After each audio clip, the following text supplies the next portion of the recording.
Hello all, judges and audience. Thank you for joining us on this fabulous Saturday afternoon. Today we'd like to share with you our entry for TYE 2018. Firstly, we'd like to introduce you to our team. My name is Sahil Pancherla and I'm the CEO. My name is Megha Jain and I am the COO. My name is Arman Chandla and I'm the CPO and CFO. My name is Dhruv Vatapalli and I'm the CMO. My name is Adit Mehta and I'm the CCO. My name is Advait Lusu and I'm the CSS. We now live in an era where digital solutions and technology are transforming our everyday lives. To share pictures, we no longer use postcards. Instead, we have Instagram. And with the click of a button, you can share your best moments to hundreds and thousands of people. To catch up and communicate with family and friends, we no longer use letters. We have Snapchat and WhatsApp and Facebook. But what's the solution for a problem as simple as wanting to play a quick game of pickup basketball or a match of tennis? Let's take a look. A handwritten letter. A college essay length request. And a really ugly poster. Are these really the best solutions that we have? We think not. Let me introduce you to PlayUp. PlayUp is an app, or rather a platform, where sports enthusiasts of all ages can meet up and play the sports that they love. Instead of just explaining it to you, let me demo it. Let's say that we've already created an account for PlayUp. All we need to do is, what we need to do is select a sport. Let's say we've selected football. The next step is setting the filters. So you need to set things like what time you want to meet up, and what age you're looking for, and how far you're willing to travel. And once you've selected your filters, you can go to the next step. The app will compile the partners that they think will suit you best, and once it's done that, you can select the partner that you think you will fit best with. Once you've found your partner, you can find a location. And once you've selected your location, it's time to play. Here at PlayUp, we have a motto: discover, identify, play. The first step is to discover. As Sahil said, once you put in all your filters and find the right match for you, you can look through their profile and message them even if you need to. The next step is to identify a location. We have a very intelligent matchmaking system and also a great location database with tons of recommendations for everybody. We also have integrated maps and directions in case you need to know where you have to go. Finally, for those who know they need to have a guaranteed spot to play with no interruptions, we have PlayUp Reserve, a feature for our paid premium users known as PlayUp Plus members, and we have laid out, set aside courts or parts of fields for them to book, so they don't have to go through the hassle of going to websites or calling random people and not knowing how to do it quickly. And the final step is, once everything is decided, and you can add it to your calendar, you can set it up for recurring events for a time in the future, and you can even get notifications and reminders. The final thing to do is to play and enjoy. And hey, you might even make some friends. To start off, we conducted 30 customer validation interviews with high school students as well as their parents to identify the target market for PlayUp. Through the customer validation, we realized that high school students are able to find people to play with through their high school clubs and classes that they enroll in. And adults have not been able to do this, so PlayUp has solved the problem. As you can see, Mr. Santos had said this, and this was one of the main pivoting points for our app. I can easily put my daughter in any basketball class or program, but finding someone to play with me is what I struggle with the most. Through the customer and solution validation, we were able to identify the customer's wants and fears for the app. Customers want to find a safe and reliable way to play sports with people that they meet on PlayUp. PlayUp has offered people to become friends with people on their same skill level, as well as withholding any information so they don't have to worry about the security aspects.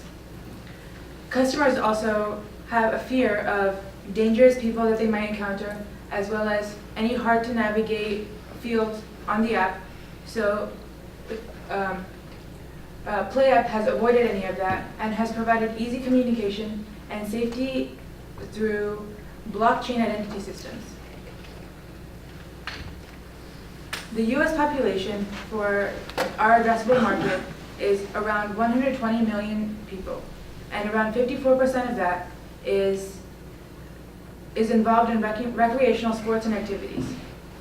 In Washington specifically, it's around 5 million people, and in King County, it's around 1.5 million. Our target for the first year is to have at least 3 to 4% of that population involved with PlayUp. Now, just some of the members of that market include parents, young athletes, coaches, those seeking lessons and training, recreational athletes, and many more people. Let's take a look at a couple of these examples. This is Jason. He's 23 years old. He just graduated college where he plays tennis. Even though he's out of school, he wants to continue playing tennis, but he also wants to begin coaching it. Using PlayUp, he can not only find other advanced tennis players, but is able to organically grow his client base. Next, let's meet Isabella. She's a 35-year-old recreational squash player who's new to Seattle.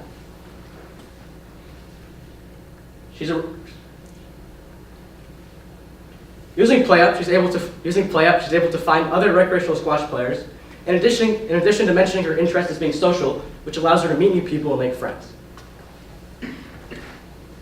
Now, privacy is very important to us here at PlayUp. One of the things we will do to ensure privacy and security for the user is we will have an end-user license agreement. This ensures that our user knows exactly what they're signing up for and what we will use their data for. And not only that, we will also partner with blockchain-based identity verification systems such as Civic and Trusted Key. This will make sure that, let's say Sam logs into our app. Partnering with companies such as Civic and Trusted Key ensures that Sam is actually Sam and not pretending to be someone else. We also will be introducing peer and facility reviews similar to what Uber has right now. This will let you review not only your peer that you played with, but also review the facility that you just played in, so that you can help other people decide who to play with and where to play. As I said before, privacy is very important to us, and we will do anything in our power to make sure that our CEO is not going to be in this situation. Now that we've covered privacy, here's some features that our app has to offer. One feature is the standard membership. This is completely free, and it gives all the basic features of PlayUp, such as discovering new partners to play with and scheduling times, and also the peer and facility review, which I mentioned before. This is completely ads-powered and affiliation powered, which we'll get into later. Now, we also have PlayUp Plus. This costs 99 cents per month and a $399 lifetime membership.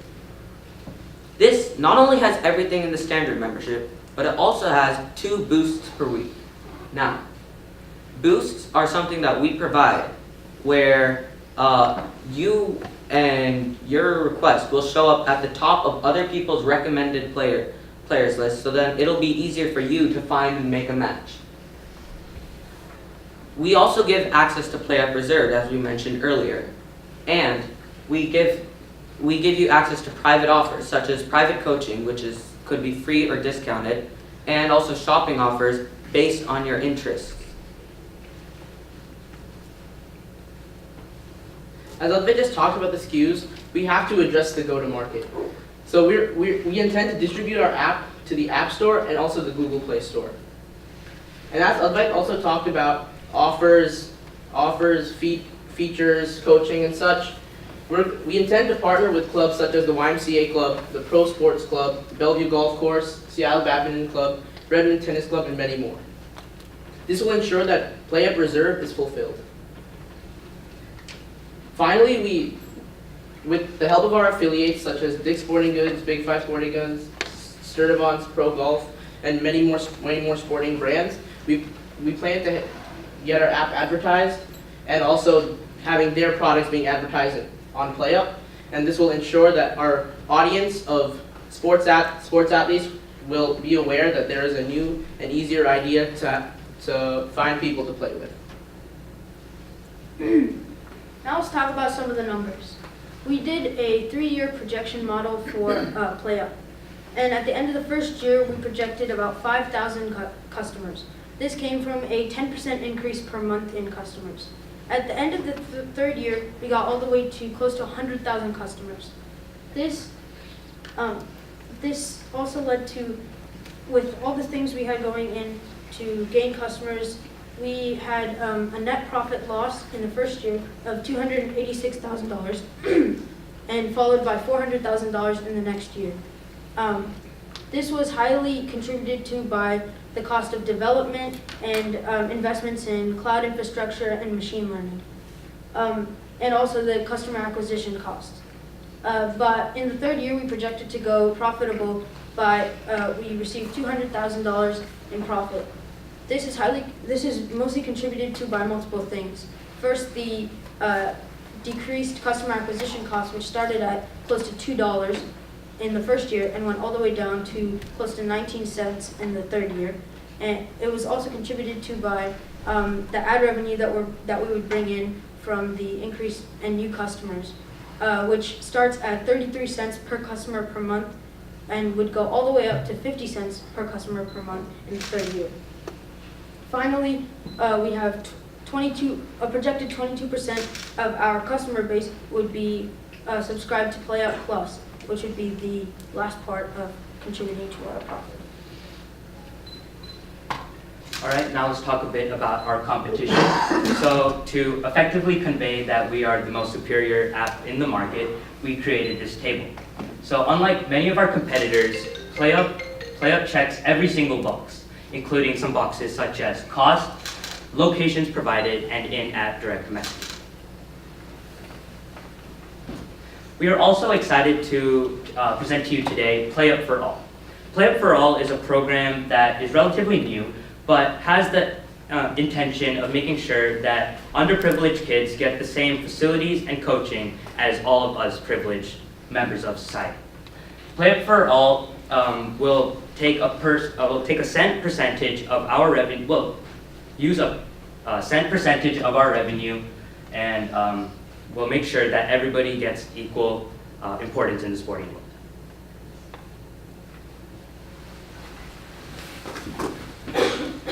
We're ready to play up. Are you?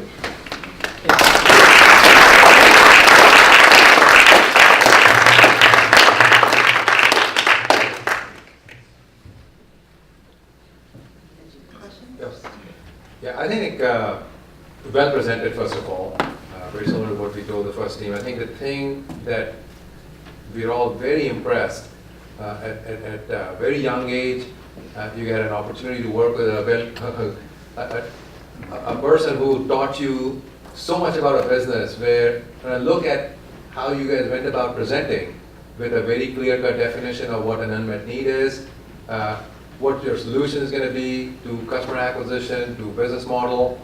It's a very well thought out and well put together plan. So congratulations to you all. This is a really strong foundation you're building, and I hope you continue to build on it in future. So with that, I'd like to jump into the questions. I actually think you guys have a really good pain point. I myself, basically, when I first moved to Seattle, I'm a squash player, and I struggled to find another squash player to play with. First of all, there are not enough courts, and on top of that, basically, it's very hard to find players. So I think the problem is very, very correct. I think one of the hard things, and I'd love to kind of understand from you how you are thinking about it, is it's a local network you have to build, right? Because the squash player you find in Seattle or East Side is less relevant if another person is in Bellingham. They have to find their own network. So building network, especially local network, is a very hard thing. And a lot of people have basically tried it. There's a local company called OfferUp, which is trying to do it around products. And they're amongst the very few who have been very successful in terms of building a local network. So I'd love to hear your thoughts on how are you thinking, what creative thoughts you guys have to kind of build this thing on a local basis, and then develop a playbook and actually replicate it many times over around US. So share more thoughts around that front, because that's one of the critical things to make it successful. In my opinion, a thing that contributes a lot to building networks, as you said, is the location feature. And the fact that it can recommend locations in your area that people can meet up in a common place would help build a network, not only because you have a convenient place to play in your area, but also because you're going to meet maybe people who aren't members of the app or aren't users of the app who can maybe become them. And you can obviously meet other people who are part of, who use the app, and therefore you can develop some sort of a network and have a group of people that all meet up using the app. How many of you plays, which sport you guys play, or which one you guys experience this yourself? Pick one sport. For me, well, most of us, we like to play flag football or recreational football, not actually like tackle. And we always have trouble finding places where we can all meet up at the same time and it's not occupied by someone else. So that's a common pain point. For me personally, I love playing tennis and cricket. So in most of your presentation, you folks use tennis, Mhm. right? Good number of places. So I think one of the things that, this has a potential, but I admit there's a lot more groundwork needs to be done on which sports this problem exists. Which, you don't want to build up a solution looking for a problem. And it's very, many times we all fall into that trap, right? You build a solution, but there may not be a problem. Like tennis, one of the biggest challenges is availability of the court. That's why there are clubs, right? And when there are clubs, you automatically have a network of people there. And that's the group of people you play with. It's very difficult for bringing people from outside into that club because there are limited courts available. Right? So you want to dissect which sport this problem exists. But I think you're on the right track. Recreational thing, whether it's a flag football or whether it's a basketball, those are public basketball courts are available, or in the neighborhood there's just a hoop there, and then people can just do a recreational. I think there is more opportunity there, but you don't want to. One of the things that you folks are thinking is a lot of things on features, a lot of features and a lot of functionality, how do you make money and all those things. I think all that comes secondary. You want to figure out a way that it becomes a viral app for a couple of few recreational sports. Because once you gather people momentum with that, you can always figure out. You can always figure out how you would actually, monetize it or apply it and all the things. I think that's my advice is, I felt it's all over the map in terms of features and all the functionality. I'm not there because you feel how young you are. This is great. Amount of stuff you folks start to. But I think if you want to make it a success, if you're passionate about this, you do want to pick just a couple of them and then make it work. So 2 points. First of all, I completely agree with this. What was going through my mind as you were presenting is you were all over the board. And if I were you, I would really get some quick wins. Focus on a certain market, a certain sport, whatever it is that you do. You make sure that you learn from it, because you don't really know what you don't know until you actually do it. So once you have a quick win, once you have figured it out with a small community, with one game, then you can replicate it. The second thing that was coming to my mind is the right fit. So a tennis player plays at many levels. Someone wants to play at a beginner's level. Someone wants to play, and the last thing you want to do is hook up someone who has just been playing tennis for 6 months with someone who's a pro. So think about further segmenting your market so you can get the right fit and less frustration. And you folks use the example of Pro Club and a few other things. Have you spoken to the clubs? Have you folks done any groundwork on? We plan to. Oh, you haven't spoken to them? Yeah. So I think if you speak to them for like half hour, they'll tell you what will work, what won't work, what's the problem. The other area you may want to think about is, you know, a lot of people who play golf, but they always don't find the right partner to play. That could be another sport if you, and the good thing about that sport is there's a lot of money in it. So people don't mind spending a little more on. So I think, you know, you may want to do some groundwork on that and find the right kind of a sport that could actually fit. But, you know, well done for your age, and I'm actually amazed at the amount of work that we both have put in. Well, very well done. Okay.